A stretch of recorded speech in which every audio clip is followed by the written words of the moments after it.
She whispered it while fixing her veil. "We don't need old people ruining photos." My son blinked, pretending not to hear. I heard every syllable. I adjusted my cufflinks, checked the contract folder, and walked away. If they didn't need me, they wouldn't need the venue either. Today, noted proceeding. Before watching the video, please tell us in the comments from where you are watching this video. I woke before dawn, the kind of morning where air smells like fresh paint and dew. The venue, Dalton Gardens, stretched behind my house, 20 acres of trimmed hedges and oak trees. I'd built it myself 15 years ago, after retiring from construction work. Weddings, anniversaries, quiet promises. That's what the land had come to hold. And today, it was my son's turn.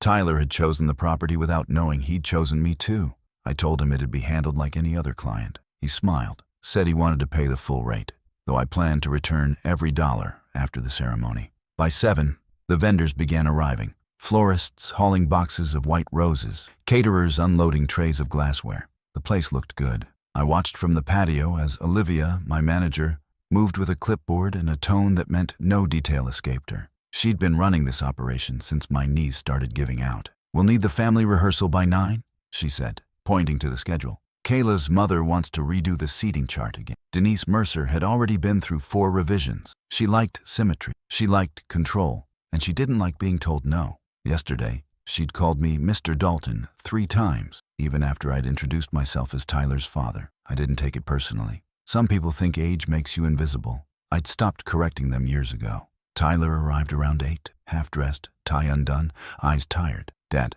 thanks again," he said, glancing at the main hall. "Kayla's been under pressure. Her mom's all over this." I nodded, said I understood, but I studied him quietly. My son used to stand tall when he spoke. Lately, he looked like a man always apologizing for something. Inside, the rehearsal began. Rows of chairs gleaming, ribbons draped across the aisle like a magazine spread. Denise walked ahead of everyone, counting steps, whispering orders. Kayla followed, her phone out, snapping angles for social media. "We'll get better lighting tomorrow," she said to her bridesmaids. "I want natural tones, no harsh shadows." Her voice carried, polished, confident. Tyler watched, half smiling. I stayed by the side door, more observer than guest. Olivia passed me notes about logistics, generator check, meal timing, photographer access, business as usual. Then I caught Kayla's eyes drift toward me. For a moment, she looked puzzled, as if seeing me didn't fit her frame. She whispered something to Denise, who turned briefly and gave me a measured smile, the kind people give when they've already judged you. After the rehearsal, I found Tyler near the catering tent. "Everything good?" I asked. He rubbed his neck. "Yeah, just tension. You know how moms can be." I nodded, though his tone wasn't light. He hesitated before saying, "Kayla's just stressed, Dad. Don't take anything personally if she seems off." That line settled heavier than he realized. I'd been through enough contracts and family events to know when someone was preparing you for disrespect, but I let it slide. The day wasn't about me. It was about my son and the woman he loved. At least, that's what I kept reminding myself. Olivia came over whispering, "Denise wants the front patio cleared of older chairs. Says they look dated." I smiled faintly. Those chairs had hosted over 100 couples, each with a story that didn't care about trends. "Do it," I said calmly. "Customer first." She hesitated, surprised. I wasn't surrendering. I was observing. Every slight adds up to a pattern. By evening, rehearsals wound down. The last bit of sunlight slid across the fountain where my late wife's initials were carved. Tyler stood beside me, hands in pockets. "You think Mom would have liked her?" he asked softly. "She'd have wanted you happy," I said. He nodded, maybe half convinced. Denise passed behind us, talking into her phone about table arrangements. Kayla followed, giving quick directions to the decorator. "Tomorrow has to be perfect," she said. "No mistakes, no extras." She glanced my way again. This time she smiled, polite, empty. I returned it, genuine but brief. I'd seen her type before, politeness as camouflage. That night, I walked the empty hall once more. Lights dim, echoes steady. Weddings are about joining families, but sometimes they expose cracks that were always there. I checked the main contract binder on my desk. Payment schedules, cancellation clauses, ownership details. The venue wasn't rented. It was loaned under a favor clause I'd drafted years ago to protect property rights, a clause nobody ever reads, except the man who wrote it. The morning would test it. I arrived early, before vendors filled the courtyard with ladders and lists. The air felt cool and the fountain ran steady behind the hedges. Olivia walked the path, checking outlets and confirming the backup generator test. Photographer at 9 sharp, she said, tapping her clipboard once. I nodded and stayed near the service door. Tyler texted me a quick, "love you," and a thumbs up. I answered with the same, keeping it simple. My job today was quiet, steady, and invisible from the aisle. I reviewed the staff roster and stayed clear of bridal preparation. By 9, the photographer rolled in light stands and a softbox cart. Bridesmaids floated through the hall carrying garment bags and steaming devices. Denise directed them like a stage manager on opening night. Group photos before the ceremony, she said, waving toward the sunlit balcony. Kayla passed with her stylist, eyes focused on the mirror in her hand. We'll do flat lays first, the photographer said, arranging invitation cards and rings. I waited near the doorway, ready to answer facility questions. Tyler appeared, suit on, hair still slightly damp. You okay, Dad? He asked quietly. I said yes, and watched him exhale. The balcony filled with people, then cleared and rearranged on command. Parents next, the photographer called, glancing at the list in her pocket. Denise stepped forward and blocked the doorway with a gentle palm. Hold a moment, she said to the photographer, voice light, smile fixed. She leaned toward Kayla, speaking softly behind a lifted veil. I stood close enough to hear because the hallway carries sound like a conduit. We don't need old people ruining photos, Kayla said, eyes still on herself. The veil settled back down, and the sentence hung between marble and air. For a second, no one moved, though heels clicked somewhere down the hall. Tyler stared at the balcony rail and adjusted his cufflink twice. "Kay," he said, almost whispering, "let's keep it kind. It's a big morning." She didn't look at him. She watched her reflection and smoothed the crease. "Optics matter," Denise added, nodding toward the photographer's lens. "Less clutter, cleaner story." The photographer shifted her weight and looked at the floor. Olivia turned her head toward me, searching my face for direction. I felt the building's hum and chose silence over spectacle. I stepped back, steady and deliberate. Tyler followed me a few steps into the side corridor. "She's stressed," he said, voice tight, trying to sound persuasive. "Moments come out wrong under pressure. You know how it gets." I watched him rake a hand through his hair and avoid my eyes. "That sentence was clear," I said, keeping my voice even. He swallowed and nodded once, like a man accepting rain at noon. "Please don't escalate," he said. "Let me manage it." I thought about his childhood field days and the year he broke his wrist. He had always tried to manage storms he didn't create. The photographer called for groomsmen, and Tyler drifted back to the balcony. Denise brushed past me, carrying a lint roller like a baton. "We'll keep things tight," she said, with that same curated smile. Kayla laughed softly at something a bridesmaid whispered about lighting angles. Olivia approached, breathing in slow, and spoke under the music. "Do you need me to say anything?" she asked carefully. "No," I said. "We follow schedule and policy, nothing more." She nodded, reading the choice in my tone rather than my words. We both stepped aside and let the corridor stay clean and quiet. I returned to the office wing and closed the door with a soft latch. The contract binder waited where I left it, squared with the desk edge. I opened the favor clause and read the margins I'd written years ago. Property access remained at my discretion, subject to basic safety and decorum. Transmission of access could be revoked for conduct threatening operations or staff dignity. I ran a finger under each line like a carpenter checking level. The words were tools, not weapons, and tools need calm hands. I wrote today's date on a blank incident note and capped the pen. Olivia knocked once, then stepped inside with her clipboard against her chest. "We can proceed as planned," she said, watching me carefully. "Or we can begin a controlled drawdown under Section 7. I looked at the wall clock and considered the next 90 minutes. "No sudden moves," I said. "We follow the policy exactly, and we document everything." She breathed out slowly and nodded in rhythm with the clock. "Understood," she said. "I'll prepare staff briefings if needed." I returned the binder to its drawer and locked it. "Stage nothing," I added. "Answer only what is asked." I walked the corridor again and passed the balcony without glancing up. I heard the shutter clicking and bridesmaids rearranging their bouquets by color. Tyler's laugh surfaced once, thin, then faded under Denise's directions. Kayla posed with one hip turned and a chin angle learned from magazines. "Clean lines, no background distractions," the photographer said, raising a palm for stillness. A junior server stepped into the frame, then backed away, cheeks flushed. I kept moving toward the service yard where the generators sat under a white tent. The engine's quiet hum sounded honest after the balcony choreography. I stopped at the fountain, where the date stone looked cold in daylight. I remembered my wife kissing Tyler's forehead before his first school dance. Her advice was simple: choose the person who chooses you in public. I watched sunlight ripple across the water and accepted what I'd heard. I wouldn't argue or lecture or compete with a mirror. I would act within the contract I wrote for days like this. When respect leaves a room, structure keeps the walls upright. I tightened my cuff, turned toward the office, and began the quiet work of disengaging. The contract clause was simple, written in plain English so no one could misinterpret it. It allowed me to revoke venue use in cases of unprofessional conduct, public disrespect, or risk to brand reputation. It sounded sterile on paper, but it was built for days like this, when dignity met mockery. I'd seen plenty of events collapse from ego. I'd never expected my own family to be the test case. I opened the binder again, checking each signature. Tyler's, Kayla's, and Denise's. They had signed through Dalton Events, unaware I was the principal owner behind the LLC. Olivia handled all front-facing business, which gave me a layer of quiet distance. That distance mattered now. It kept this personal insult inside professional boundaries. By 10, I sat across from Olivia in the office with the door shut. "File incident note A43 under decorum," I said. She understood immediately. "Documentation only?" she asked. "For now," I replied. "We stay on record.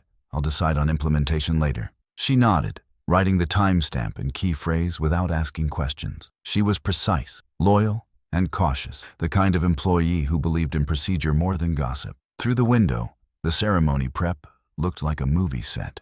Tables were being draped, lights strung across the pergola, and a string quartet rehearsed under the canopy. It was supposed to be a happy day. I wanted it to be one. But I couldn't ignore the tone I'd heard, not because it hurt, but because silence rewards arrogance. At 11, Denise appeared near the office door, her perfume arriving before she did. "Everything good with catering?" she asked, voice bright but sharp around the edges. "Yes," I said. "We're following the original schedule." She smiled like someone closing a deal. "Perfect. Let's make sure the staff keeps things tidy. The guests are particular." Then she left, heels clicking like punctuation. I waited until the sound faded before breathing out.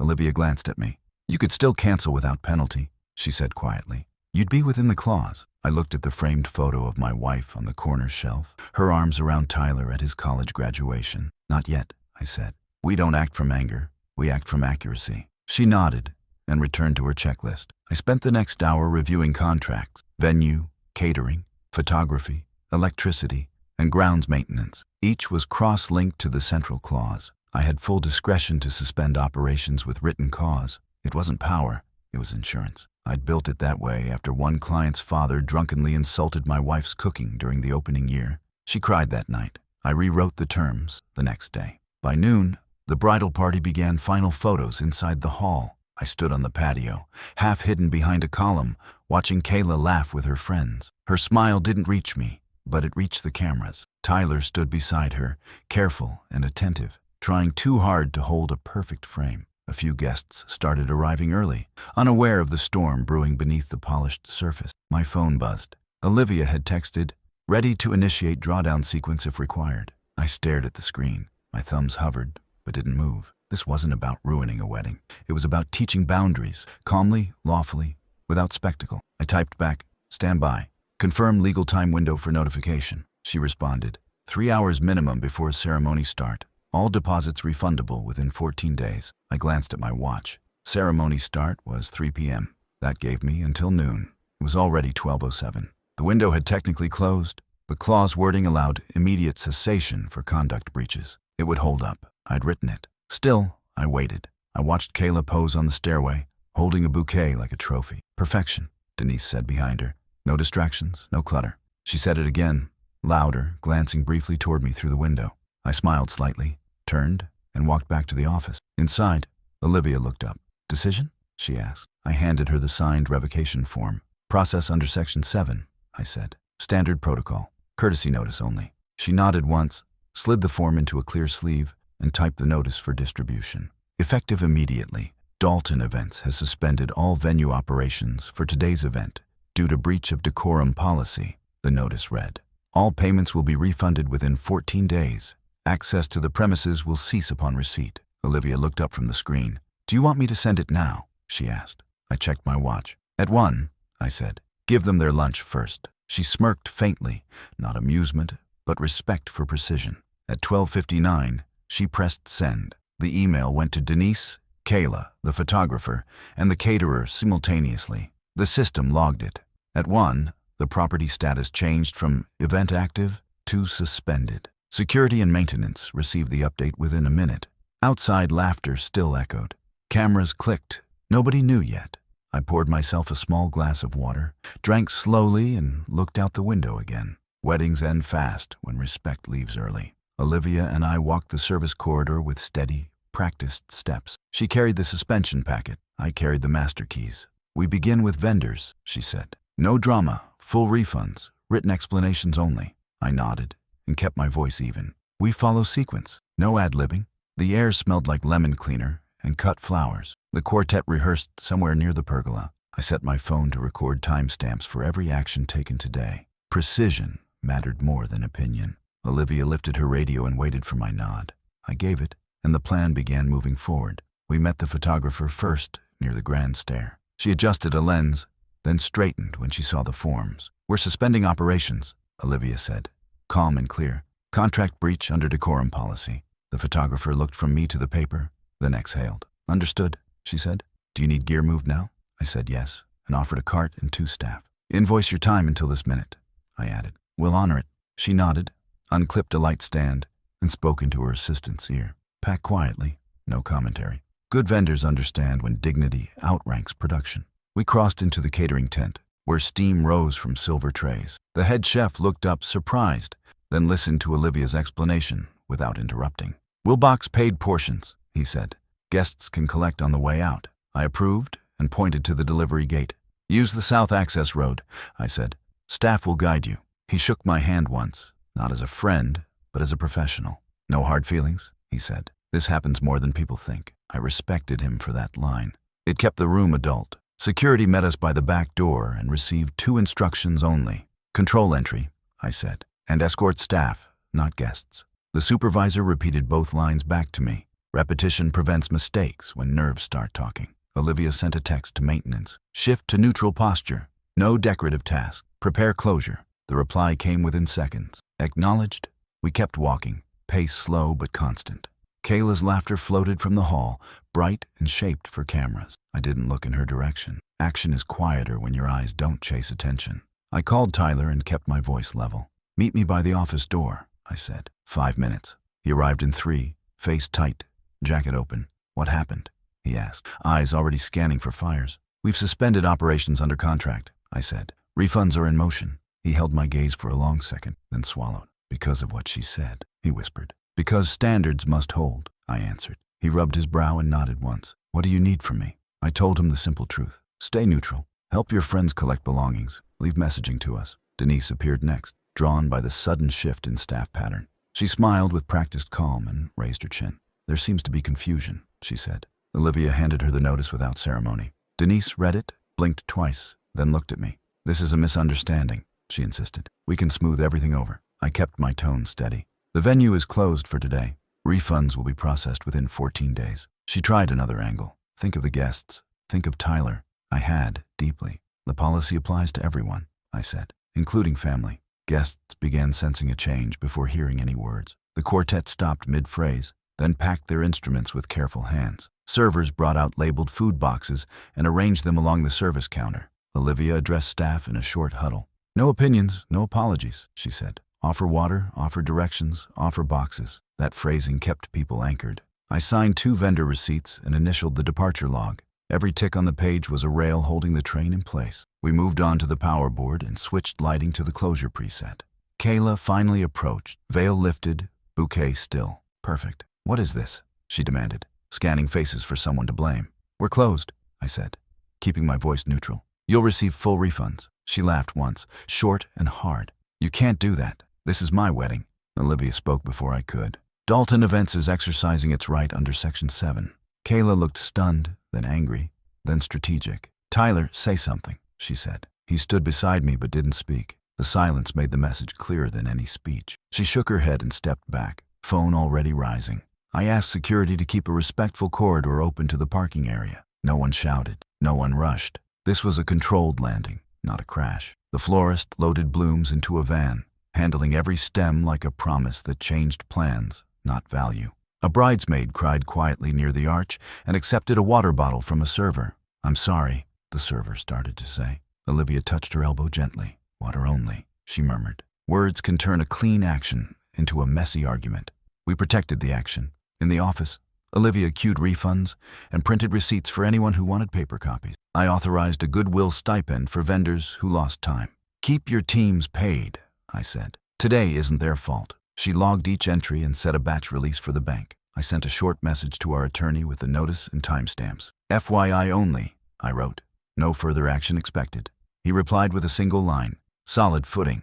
That was enough. I closed the message and looked at the wall clock. We were 50 minutes from scheduled vows and already at idle. Tyler stood in the doorway, hands in pockets, eyes clear now. "Do we have options for something small?" he asked. I nodded once. "Courthouse garden," I said. "They do late appointments on Saturdays. 10 guests max." He breathed out and stared at the floor tile, counting a few lines like he used to count baseball seams. "I'm not sure she'll go," he said. "Then choose what you can control," I answered. He looked at me, finally steady. "I will." It was not loud, but it sounded like a decision. We walked the grounds one last time, checking doors, lights, and gates. The property looked like a stage after the curtain falls, quiet, clean, and honest. Olivia locked the pergola gate and pocketed the key. "All stations closed," she said. I thanked each staff member by name and sent them home with boxed meals. Closure deserves gratitude, not just paperwork. When the final van rolled out, the gardens exhaled. I stood by the fountain and listened to water find its steady rhythm again. Then I turned toward the office to prepare for what came next. We started with the signage because clarity prevents arguments before they start. Olivia radioed maintenance, and 2 techs arrived with step ladders. "Remove the easel and the welcome board," she said, voice steady. I unscrewed the brass plate with our logo and handed it over. "Wrap it in felt," I added.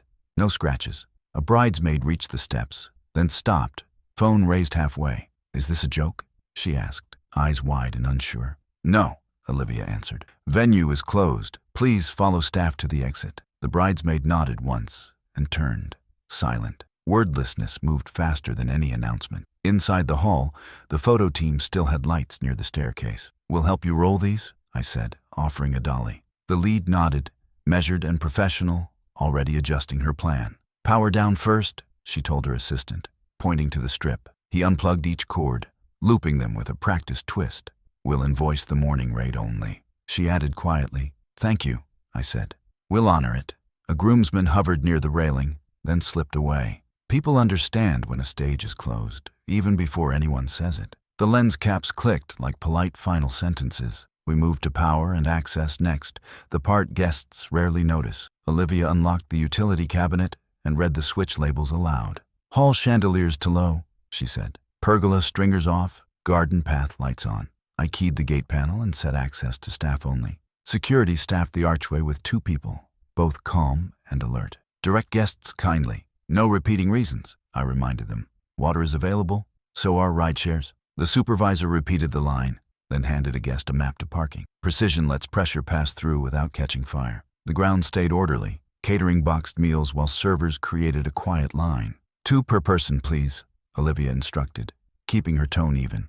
Denise protested near the head of the line, palms up and lips thin. "This is absurd," she said. "We have a ceremony at 3 o'clock," I answered without heat. "The venue is closed. Refunds are processing." She tried a different stance. "You will be known for this," she warned. "We're known for our policy," I replied. A guest coughed to fill the silence, then took his boxes. The line kept moving. Food solves many problems, especially sudden departures. Florists worked quickly, their van doors open like wings in shade. "We can donate the centerpieces," the owner offered, thoughtful and practical. "There's a retirement home nearby." I nodded at once. "We'll arrange delivery," I said. "Send the invoice." She smiled, relieved to find usefulness in the reroute. "We'll cut the stems and rewrap," she said, already moving. A bridesmaid joined her, still in robe and slippers. "I can help," she whispered, avoiding cameras. The florist handed her twine and tissue and a job. Work steadies a shaking morning faster than speeches ever could. At the pergola, the quartet closed cases and tightened bow hair. "Do you want us to play near the exit?" the cellist asked. I considered the sound of order versus spectacle and chose order. "Thank you." "No," I said. "Silence helps people leave cleanly." He nodded, respectful, then lifted his case. "You run a disciplined house?" he said quietly. "We try," I answered. He shook my hand, then joined his group. The pergola felt like a stage during dark rehearsal. You could still imagine music, but choices had set the day's tone. Choices often look like absence. We secured dressing rooms with empathy and a checklist. Olivia knocked before entering and spoke with even kindness. "We need personal items gathered now," she said. "A staff member will assist." One bridesmaid stared at the garment rack for a long beat. "Where do we go?" she asked, voice small. "Out this side door," Olivia said. "There's shade and water." I handed a tote bag to another and held the door. "Thank you," she said, surprised, then moved along. We left mirrors covered to discourage last-minute staging. Pictures feed a problem we were quietly ending. Tyler met me near the service yard, tie removed and jacket folded. "I told 3 friends to redirect guests to parking," he said. "Good," I replied. "Keep talking in short lines. It helps." He nodded, then watched the caterer lift boxes into a hatchback. "I'll tell them I'm okay," he said, choosing simple truth. "That's enough," I said. "No one needs more." He looked at the pergola lights, now off and still. "It feels final," he said softly. "It is," I answered. "But final is sometimes clean." He exhaled like a runner at the line and straightened. Kayla appeared at the hall entrance, veil removed, bouquet gone. Her eyes moved across the room, counting losses like inventory. "You planned this," she said, narrowing her gaze at me. "No," I said. "I prepared for it." She laughed, sharp, then stopped when no one joined her. "We can still do something here," she tried. "A small ceremony. A moment." I shook my head once. "Not here. Not today." She looked past me toward Tyler, who didn't step forward. Silence replaced the negotiation she was used to winning. Rules had the floor, and rules do not bargain. By the fountain, I reviewed the final checklist with Olivia. Signage stored, vendors cleared, refunds queued, access restricted, she read. Staff dismissed with meals. I added one more line. Send a courtesy note to neighbors about early closure. She typed it, then tucked her radio at her hip. "All stations complete," she said.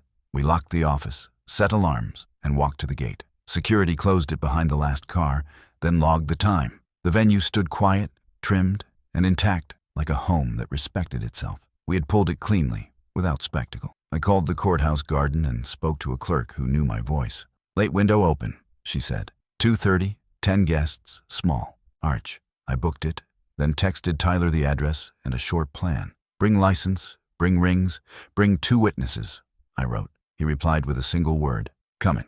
I looked back at the gardens one last time. The day had changed, but the ground remained steady. Then I started the truck and pointed us toward the next clear step. Phones lit up before we reached the main road, vibrating like a hive. Denise called first, then again, then used a different number. I let both ring out and watched the screen steady. Olivia texted, "All exits clear. Staff home.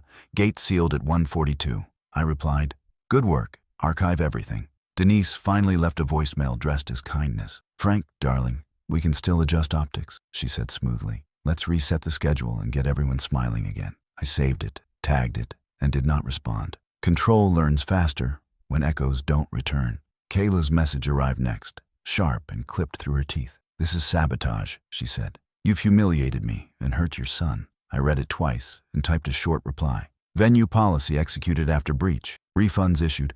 Further contact by email only." She shot back 3 bubbles, then stopped when nothing fed the flames. My attorney texted after reviewing our packet. "All items logged," he wrote. "You're covered and correct." I sent him a thumbs up and put the phone face down. Silence is a tool when everyone else loves noise. Tyler called from his car, voice steady but tight at the edges. "I'm heading to the house to change," he said quietly. 2 friends will meet me there." I asked a simple question without weight.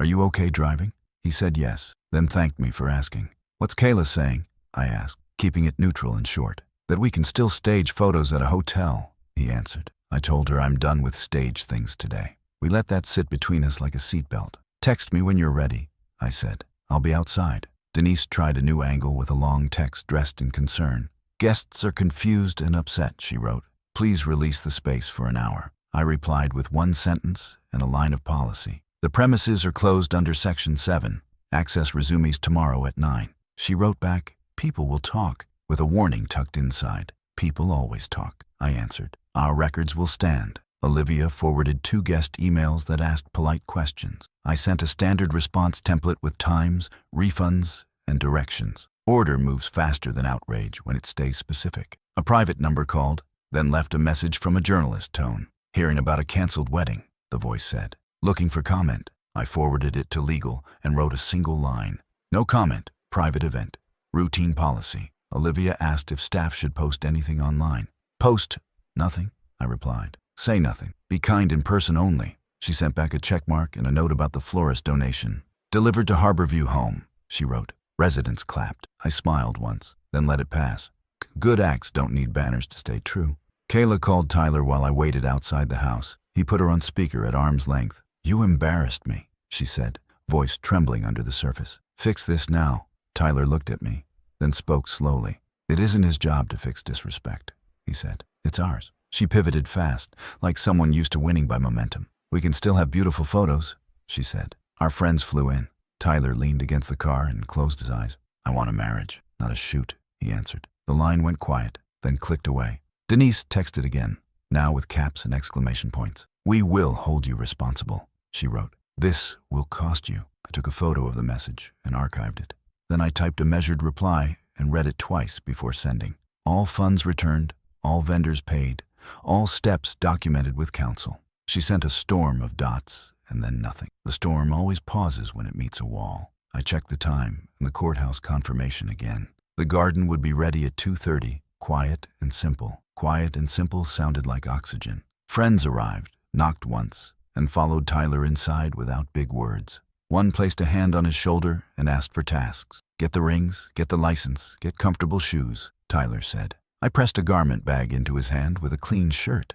He changed, then stood taller without forcing it. You're sure about this? I asked, giving him space to choose. He nodded after one slow breath. I'm sure about me, he said. I'll be sure about us if she shows. That line had weight, but it didn't wobble. Decisions feel quiet when they fit. I drove while he texted 2 witnesses and the clerk. Traffic moved steady, like the day had decided to cooperate.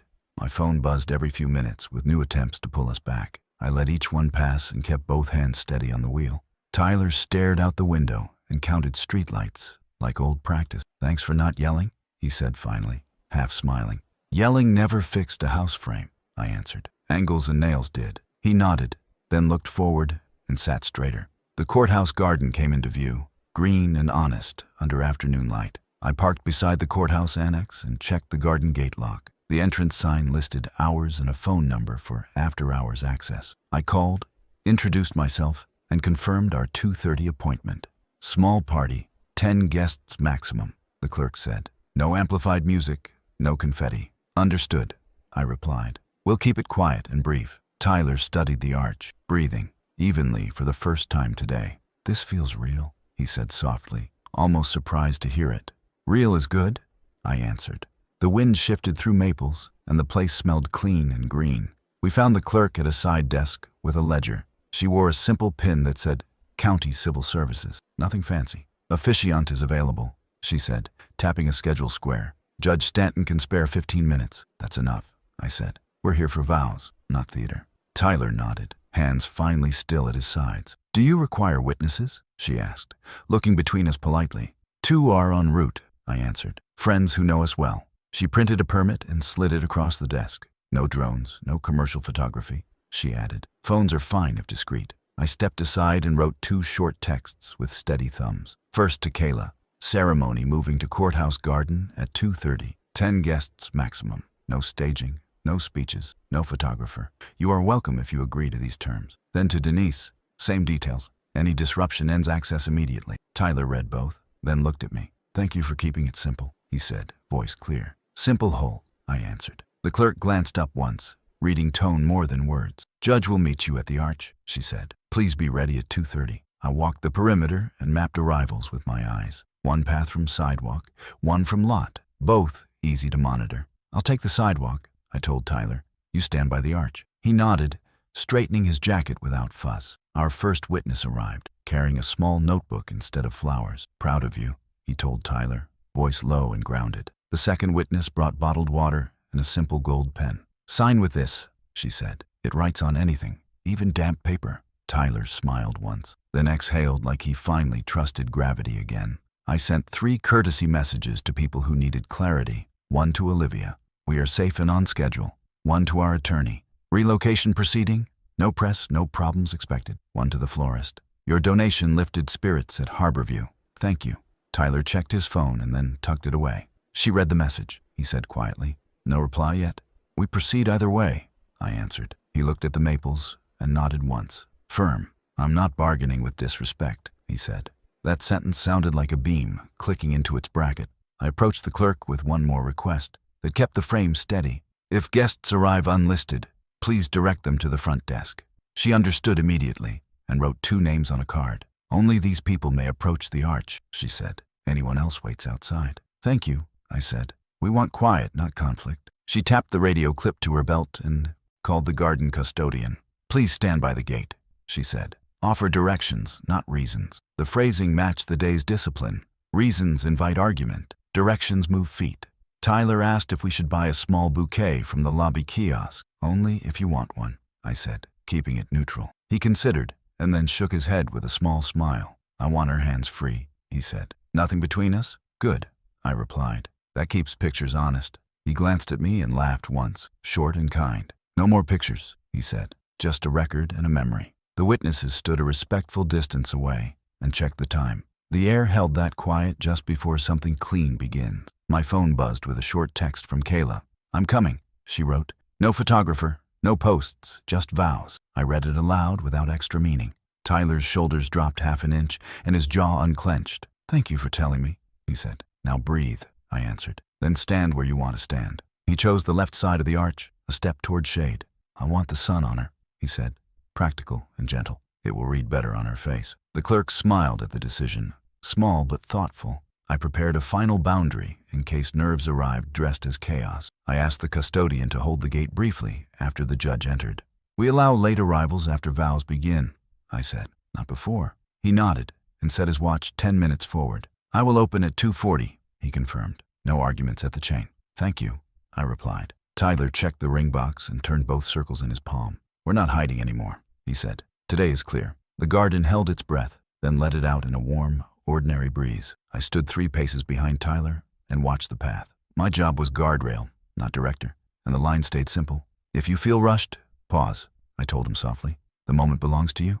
He nodded, eyes steady now, feet planted like a man building. The clerk lifted a hand and motioned toward the arch. 2:30, she said. Judge on approach. I took 1 step back and silenced my phone. Protecting him meant removing noise and holding structure. The judge rounded the path, robe balanced, expression calm.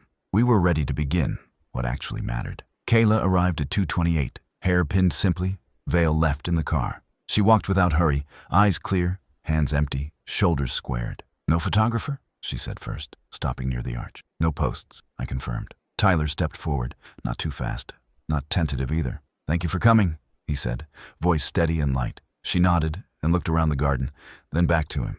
I want vows, not a scene, she said.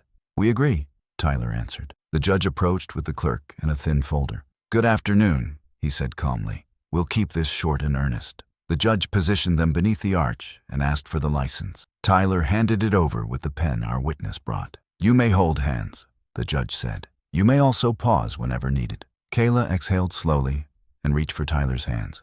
I'm ready, she said, watching his eyes. The witnesses stood 3 paces behind, still and respectful. I moved farther back, close to a maple trunk.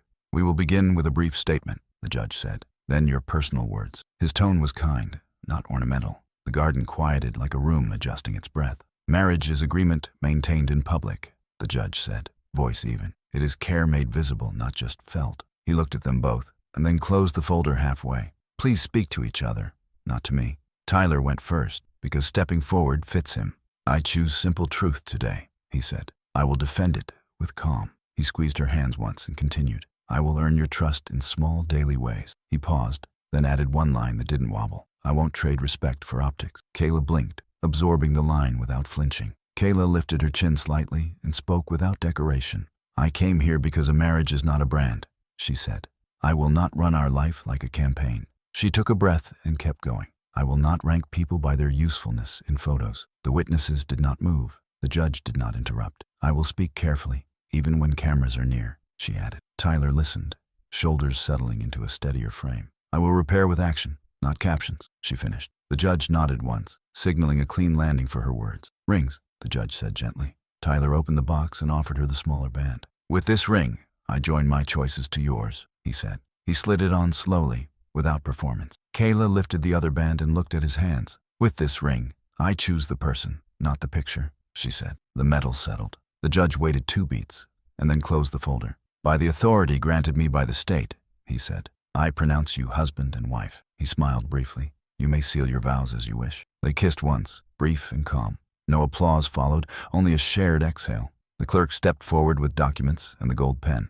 Sign here and here, she said. Tyler signed, then Kayla, then both witnesses. This copy is yours, the clerk added, sliding a paper sleeve across. We'll mail the certified certificate next week. Tyler thanked her and looked at Kayla with a smaller, private smile. We did it, he said. She nodded, still steady. Now we keep doing it, she answered. The judge shook their hands and left the arch without ceremony. We stood together in a loose circle because groups form naturally after vows. No speeches started, no phones rose. The custodian opened the gate at 2:40, just as planned. 2 late friends peeked in, read the room, and stayed at the path. Tyler waved them closer with a short, welcoming gesture. You're in time for hugs, he said, grinning a little. Kayla thanked the clerk, then thanked the custodian for the open gate. Small courtesies lined up like good boards. Do you want a single photo on a phone? A witness asked. Tyler looked at Kayla, then at me. 1, Kayla said. Just us and our 2 witnesses. They stood by the arch, with hands relaxed at their sides. Our witness held her phone level and counted softly. 3, 2, 1. The shutter clicked once, then again for safety. That's enough, Tyler said, smiling for real now. Send it later, Kayla added. No filters, no instructions, no retakes. The garden returned to quiet without resisting. I stepped forward, offered my hand to Kayla, and kept my words simple. Congratulations, I said evenly. She met my eyes and nodded once. Thank you for the boundary, she replied. We left the arch cleaner than we found it. The clerk gathered the folder and pointed to the exit. You're welcome to stay 15 minutes, she said. Then we have another couple. Tyler checked the time and shook the judge's hand again. We're all set, he said. We'll clear out with gratitude. Kayla slipped her shoes off for the walk to the car. I'm learning to like the ground, she said, half smiling. Tyler laughed lightly and held her hand. The witnesses carried the paper sleeve like a modest banner. We stepped into ordinary light and kept moving. At the curb, Tyler looked at me with a question he didn't rush. Do you want to join us for coffee? He asked. Kayla nodded quickly, not as performance, but as sense. Please do, she said. No staging, no poses, just coffee. Coffee's good, I answered. Coffee holds a day together. We crossed to a small cafe with a quiet back table. No one recognized anyone. No one asked for a story. Kayla touched the ring once, then let her hand rest still. Tyler leaned back, eyes clear. The day had tilted, then found its level again. Denise found us at the cafe before the coffee cooled. She walked in fast, holding her phone like a badge. We're going back, she said, planting both hands on the table. Tyler didn't flinch. Kayla sat straighter and watched her mother carefully. I kept my voice even and my palms flat. The venue is closed, I said. Refunds and records are complete. Denise leaned closer, smile sharpened to a point. You embarrassed our family, she said. You will fix this immediately. Kayla touched her mother's sleeve once, then let it go. The room stayed quiet, and that helped the truth. I laid a single page on the table, nothing more. This is the clause, I said. You signed it here. Denise glanced down and didn't read the lines. Words can bend, she said, dismissing the paper like lint. Tyler spoke before I could answer, voice steady and clear. Respect doesn't bend, he said. We lost it this morning. Kayla met his eyes, swallowed, and nodded once. I said something ugly, she admitted. I own that sentence. Denise exhaled sharply and tried a different shape. He isn't even the owner, she said. This was personal punishment, I answered with the simple fact. I own Dalton Gardens, I said, without any ceremony. Olivia manages contracts. Denise blinked twice, then straightened as if bracing for wind. Then you targeted us, she said, tapping the page with her nail. For family power. I shook my head slowly, choosing each word. I enforced our policy evenly, I said, the same as always. Tyler's witness leaned forward, elbows off the table. Vendors were treated respectfully, he added. Everyone left paid and calm.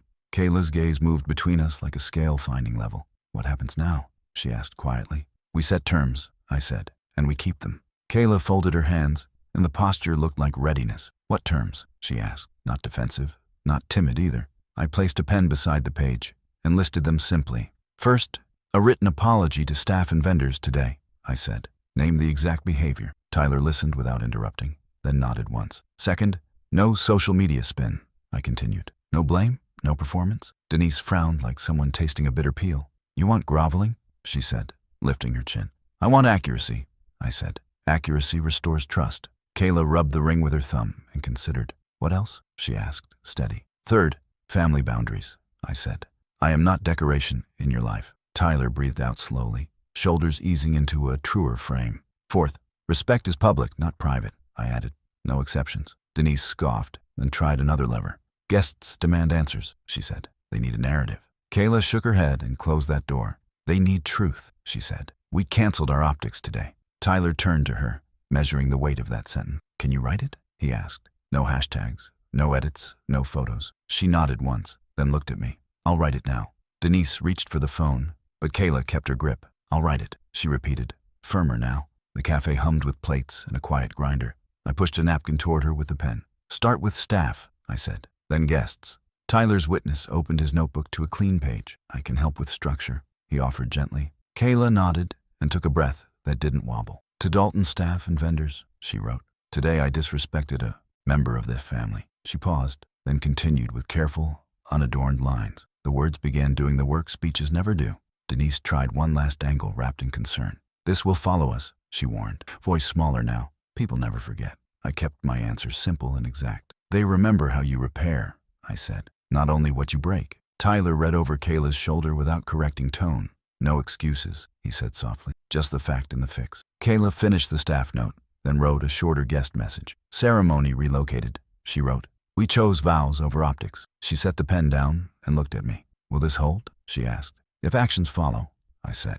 She pressed send to Olivia first, then to the vendors list. Thank you for steady work. The message ended. Payment confirmed. The guest note went next. Short and almost plain.